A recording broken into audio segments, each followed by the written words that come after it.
একজন আল্লাহওয়ালা ব্যক্তি একদিন রেস্টুরেন্টে গেছে। রেস্টুরেন্টে গিয়ে খাবার খাইতেছে। খাবার খাওয়ার পরে প্লেট চেটে চেটে খাইতেছে, আর পাশে কয়েকজন ব্যক্তি বিড়ি খাইতেছিল, সিগারেট খাইতেছিল। ওই রেস্টুরেন্টের অন্য টেবিলে বসে থাকা ব্যক্তিরা ওই ব্যক্তিকে দেখে বলতেছে যে আমাদের এলাকায় কুকুরে প্লেট এমন ভাবে চেটে চেটে খায়। আর ওই আল্লাহওয়ালা ব্যক্তি কি বলে জানেন?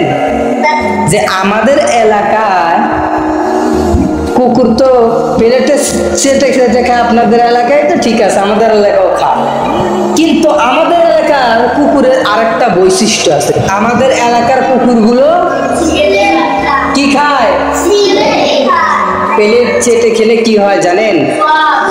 প্লেট চেটে খেলে ওই প্লেট আপনার জন্য আমার জন্য দোয়া করবে। এখন কথা হলো যে প্লেটের তো জীবন নাই, কিন্তু সেও দোয়া করতে পারে। কেমনে জানেন? এই খাবারগুলো যখন যাবে না, তখন এই খাবারগুলো যাওয়ার পরে এই খাবারগুলো আল্লাহর কাছে দোয়া করবে।